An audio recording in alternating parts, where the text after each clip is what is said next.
Gildan Media, a division of Recorded Books, presents The 29% Solution, 52 Weekly Networking Success Strategies by Ivan R. Misner, Ph.D., and Michelle R. Donovan, narrated by Barry Abrams. Preface. One you should really hear. What do Santa Claus, the Easter Bunny, and 6 Degrees of Separation have in common? Answer. People all around the world believe in them. Now, we're not going to do an expose on Kris Kringle or the egg-laying rabbit. We don't want to stir up trouble. What we do want is to take issue with the 6 degrees thing. You've heard that there are 6 degrees of separation between you and anybody else on Earth that you would like to meet, right? Amazing, isn't it? Ain't true. Sorry, we hate to burst your bubble on such a lovely idea, but it's one of those urban myths that have grown from a small kernel of truth. The legend originally stems from several small world experiments conducted by Stanley Milgram in the 60s and 70s. These experiments involved sending letters from a group of people in one part of the country to a specific person whom they did not know in another part of the country. The participants were told to get the material to someone who might know someone who would know the individual to whom the material was to be delivered. This process formed a chain of connections linking the people together. It was in fact found that the letters that eventually arrived in the right person's hands took, on average, between 5 and 6 connections, or degrees.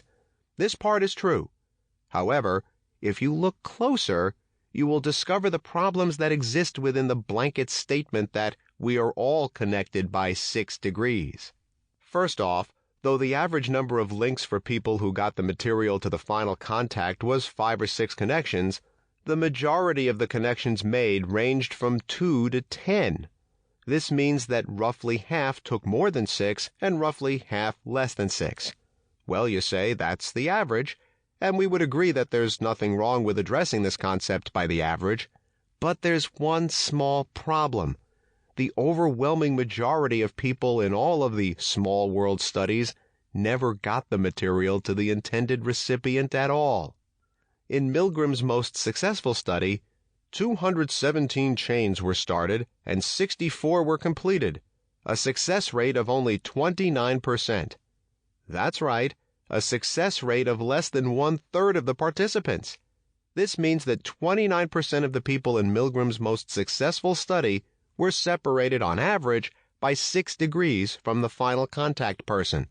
However, it also means that 71% were not connected at all. But wait, we're afraid it gets worse. This was Milgram's most successful study. In another of his studies, only 5% of the participants completed the chain, which means that 95% of the people in the study never made the link to the person with whom they were to connect at all, ever. Don't shoot the messenger, but we must tell you that we are not all connected with everyone in the world by 6 degrees of separation. We're just not. Not all of us. But why would the authors of a book on networking be telling listeners about the Achilles heel of this iconic concept upon which a lot of networking pros hang their hats? There are 2 reasons. First of all, we believe this myth creates complacency.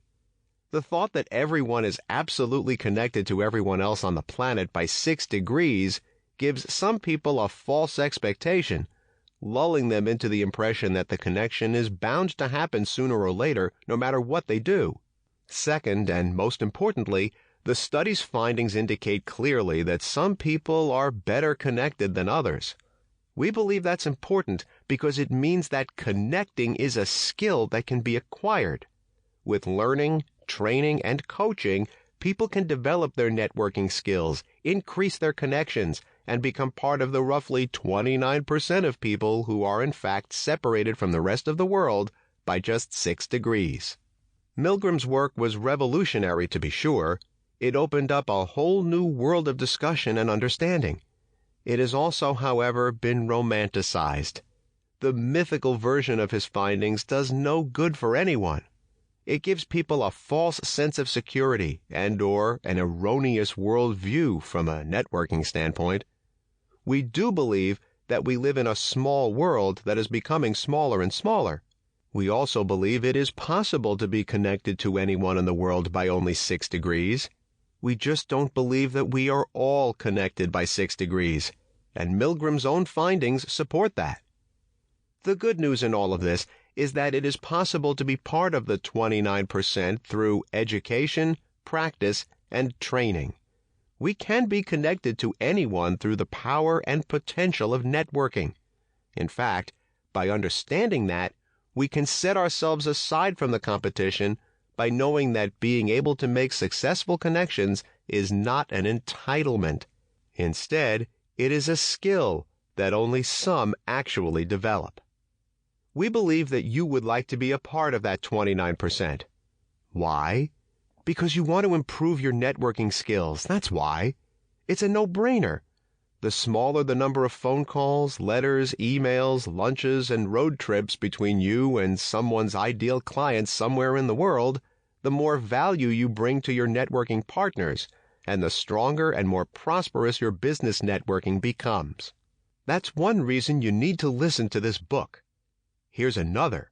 A survey of more than 2,200 business people at BNI.com revealed that 87% had never had a college course that even mentioned networking. We're not talking about an entire course on the subject. They are outnumbered by unicorns. We mean any course that even brushed on the topic. Yet, in another survey of more than 3,800 business people worldwide, 73% said they got most of their business through networking. Networking, which can help you build word-of-mouth marketing, is one of the most important ways for entrepreneurs to grow their businesses. More than 8 out of 10 business people belong to some type of networking group, according to an online survey at BNI.com of over 5,000 people, yet virtually no colleges or universities offer a course on the subject. Can this possibly be true? 6 degrees of separation shot full of holes, and colleges don't teach networking? It's almost too much to handle.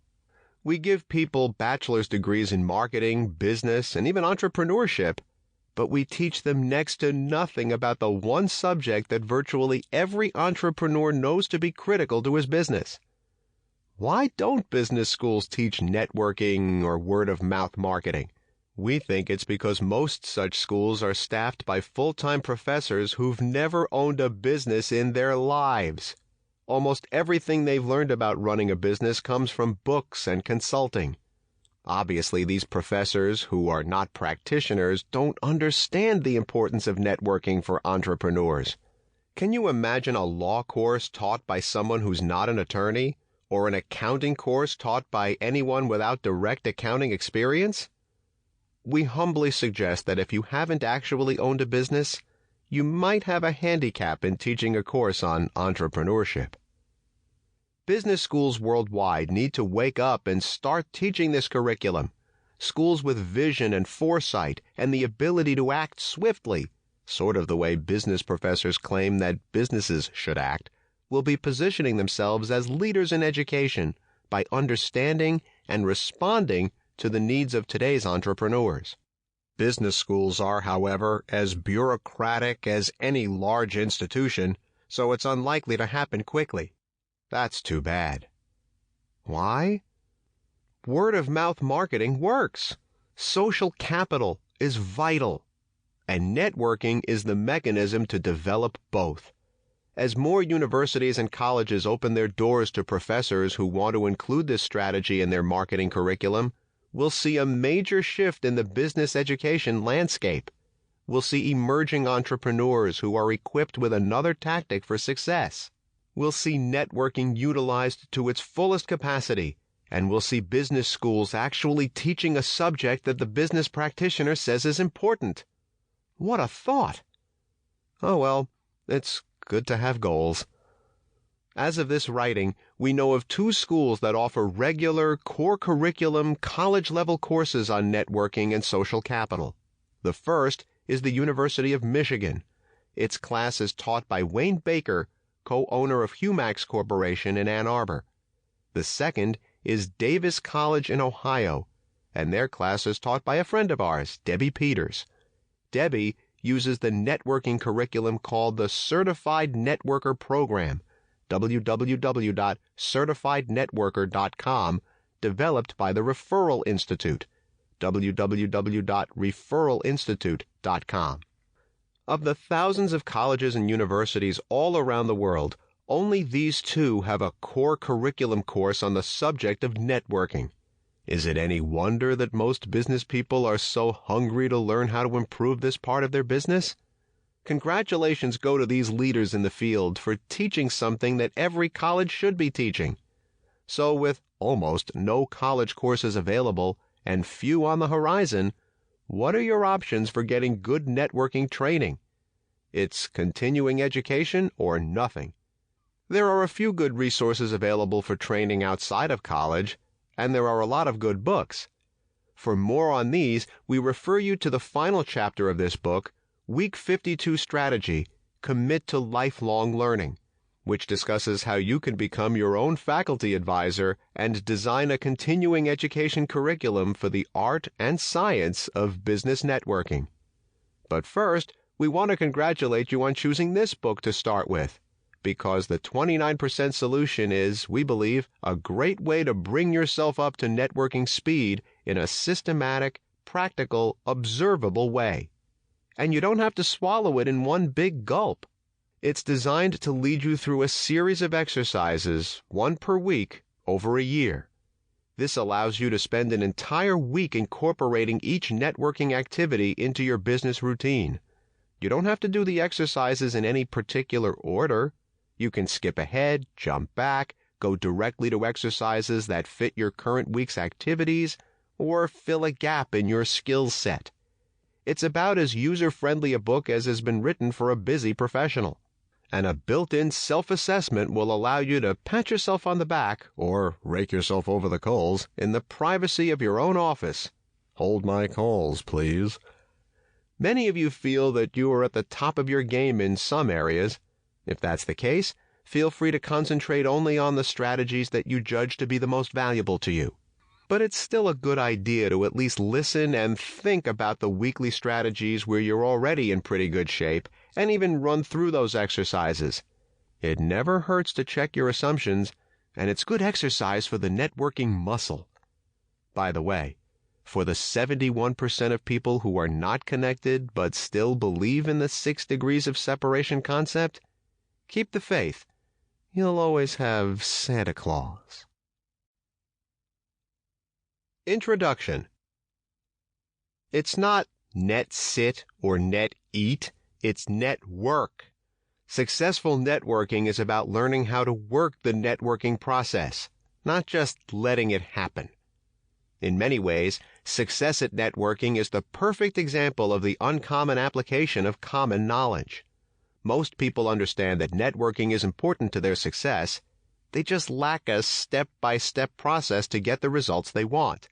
Almost no one really incorporates a comprehensive methodology that will build a business through networking. Thus, the need to network is common knowledge, and the development of the methodology required to be successful at it is the uncommon application. By listening to this book, you will experience the true essence and meaning of networking. The 29% solution primarily addresses two conflicting questions that a business owner or salesperson faces every day. How can I tend to my existing clients while at the same time be out networking for new business? And should I place higher value on my current clients or on new clients? The word networking has become so overused that some business professionals can no longer define it. Many people think that networking is attending social or business after-hour events, shaking a few hands, collecting a few cards, and of course, giving away a few cards of their own. Sadly, they actually believe that's all there is to networking. To be fair, we could say they're engaging in social networking. That's never to be confused, however, with business networking. You'll find out why as you listen to this book. We've found that business people tend to fall into one of two groups when it comes to their views of networking. For many, the current mindset is that networking is a passive business strategy, not a proactive marketing tool. This attitude results in a scattered, often ineffective networking approach that consequently wastes the business owner's time and money. Not surprisingly, when people feel they've been wasting their time and money on something, they're understandably not going to continue that activity. On the other hand, some proprietors do consider networking a proactive marketing tool for their business. How can you tell? They make it a significant part of their marketing and business plans. They have networking goals. They may even have a budget line item for networking. Most importantly, they practice it and live it every day. Which view do you take? If you share the first mindset, the passive one, you're hoping that just showing up at meetings is enough. And therein lies the problem. But before you finish listening to the 29% solution, we're betting you will become, if you're not already, a staunch member of the second group, the proactives. Whatever your own current state of mind, by purchasing this book, you've already set yourself apart from some other business owners. Your willingness to listen to the 29% solution demonstrates your ambition to realize the full potential of networking for your business. The 29% solution is the first book designed to integrate networking into the way you do business on a weekly basis. This approach truly brings networking into your own business as a proactive marketing tool. You will find in this book 52 quick, straightforward networking strategies.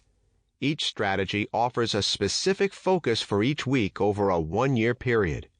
We invite you to incorporate these proven strategies into your weekly planner, PDA, and Outlook calendar. Building these strategies into your life helps you maintain your focus on networking while you work to identify new revenue streams for your business. Before you know it, you'll be driven by the intention to get new business, and you'll have the networking tools to satisfy that drive. Because, let's face it, if you have no new business, soon you will have no business at all. What is business networking? Networking is the process of developing contacts and relationships to increase your business, enhance your knowledge, expand your sphere of influence, or serve the community. In its most basic form, business networking is leveraging your business and personal connections to bring you a regular supply of new business. The concept sounds awfully simple, doesn't it? Don't let that fool you, though. Because it involves relationship building, it can be a deceptively complex process. Think about it. How many people do you know? How many of these people truly understand what you do? How many of these folks have directed prospects to you as referrals? And how many of those referrals have actually turned into business? Business networking is much more than showing up at networking functions, shaking a lot of hands, and collecting a bunch of cards. Here's an example of what we mean. Imagine two people entering an event, sizing it up, and drawing an imaginary line down the middle. They separate, each taking half the room. At the end of the event, they meet again to see who's collected the most business cards. Have you met these people? Sure you have. We all have. What did they accomplish? They collected a lot of cards that will end up on a shelf, in a drawer, in the trash, or, worse yet, scanned into a computer so they can spam everyone they just met. Why? What does a business card represent? At this point, in reality, it's a piece of paper with ink and images on it. No relationship has been formed. This networking strategy by itself isn't an effective use of time, money, or energy. Some people get frustrated with networking because they seem to be making as much progress as a rear-wheel drive truck on an icy hill. 1 foot forward, 10 feet back, getting nowhere fast. Networking for business growth must be strategic and focused. Not everyone you meet can help move your business forward, but everything you do can be driven by the intention to grow your business. You have total control over who you meet, where you meet them, and how you develop and leverage relationships for mutual benefit. You have total control over whether you enter into the unique 29% of the population who are separated by 6 degrees, whether you stay there, or whether you never get there at all. Networking your business means you have to be proactive. That's why we say it's not net sit or net eat, it's net work.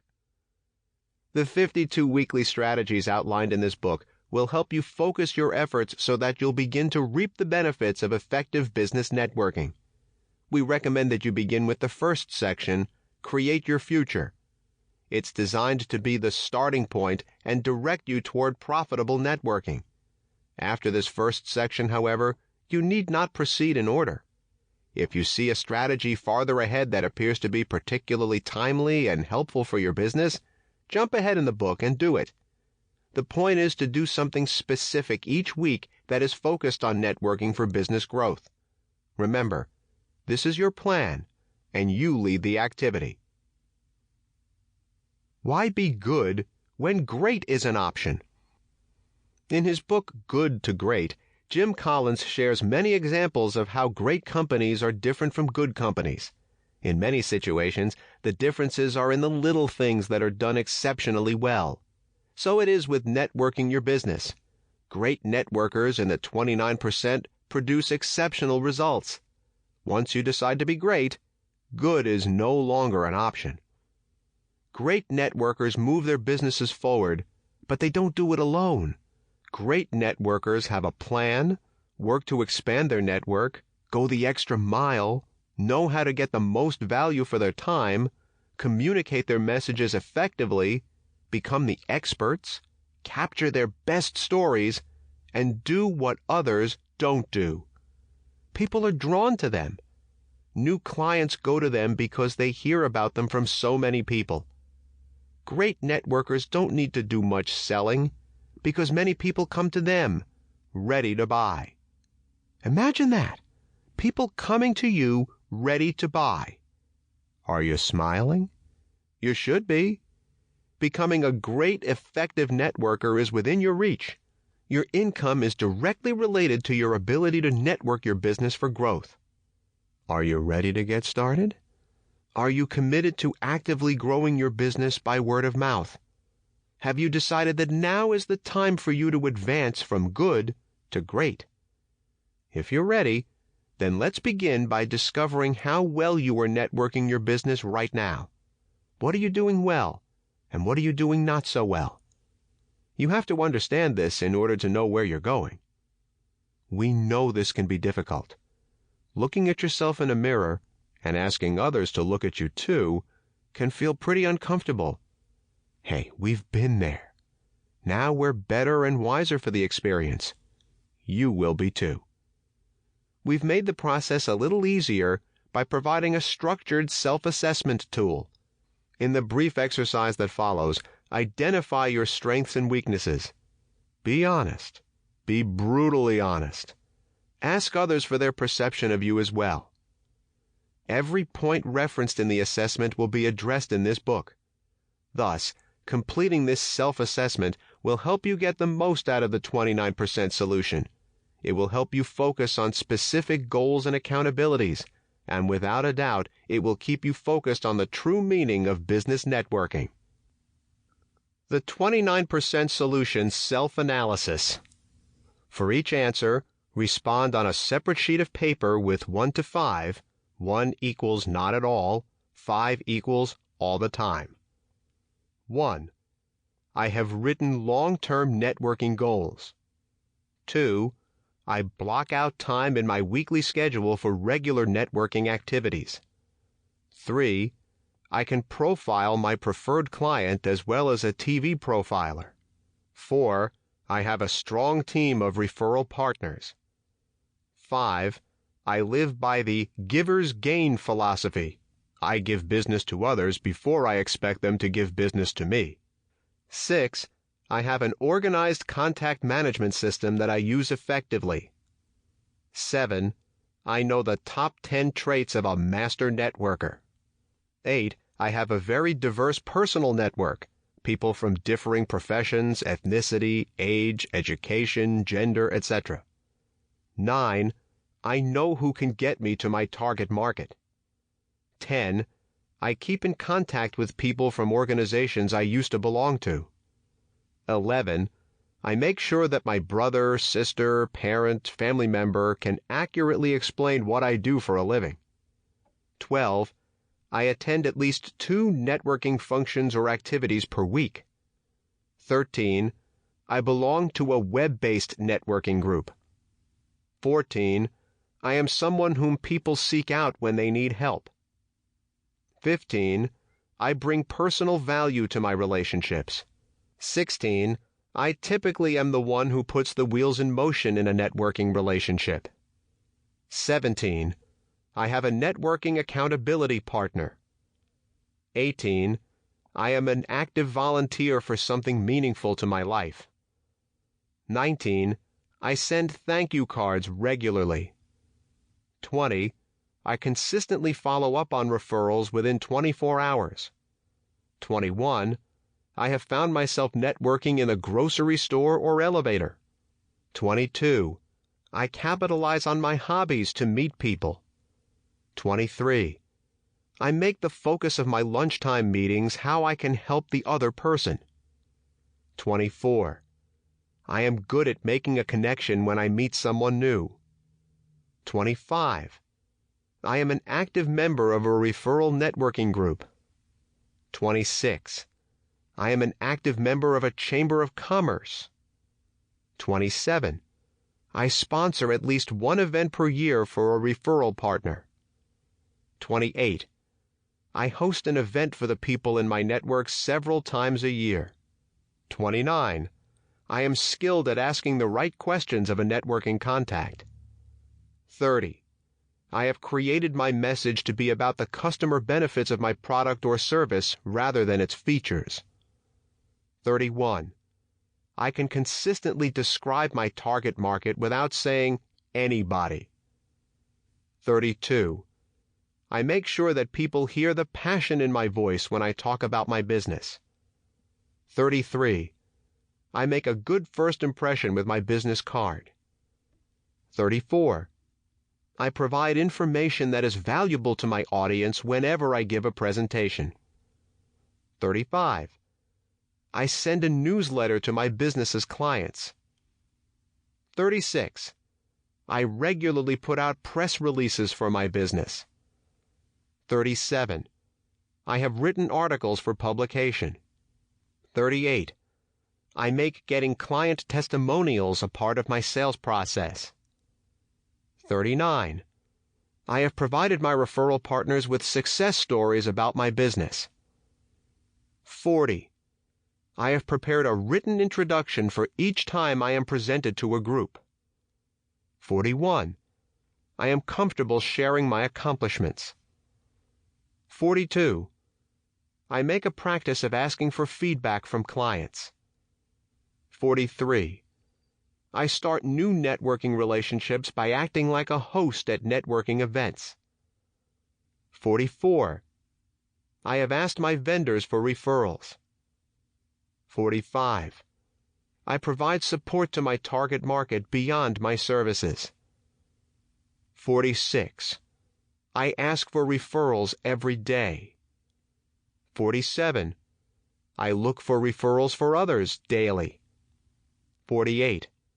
I am comfortable speaking in public. 49. I surround myself with others who can help my clients. 50. I mentor others in the art, science, and philosophy of networking. 51. I have an advisory board for my business. 52. I enjoy learning more about how to network effectively.